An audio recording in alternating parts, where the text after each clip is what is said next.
Smoking is injurious, smoking and alcohol is injurious to health అని వేసుకోవాలా? దొరికావు ఇప్పుడు చూడండి, ఇప్పుడు బాగా దొరికారు నాకు మీరు. ఆరోగ్యానికి హానికరం లేదా ప్రాణానికి హానికరం కదా సిగరెట్లు. వీళ్ళకి అసలు బుద్ధి ఉందా?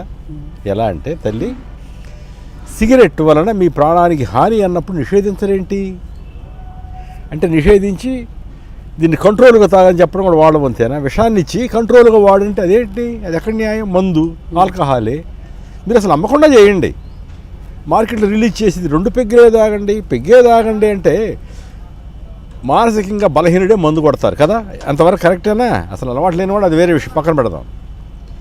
మానసిక బలహీనులు కాదమ్మో, సైంటిస్టులు కూడా తాగుతూ ఉంటారు, అంత పెద్ద పెద్ద మేధావులు కూడా తాగుతూ ఉంటారు. కొంతమంది అదే బెస్ట్ ఫ్రెండ్, పెళ్ళాల కన్నా అదే మంచి కిక్ అవి పిచ్చి మాటలవే వేరే ట్రాక్, అది మనకి. నేననేది ఏమిటంటే, ఎవరైతే దీనికి కారకులో వాళ్ళు ఉద్దేశించి చెప్తున్నారు, మందు నీకు ప్రాణానికి హానికరం, నేను తాగే సిగరెట్ కూడా రాస్తారు.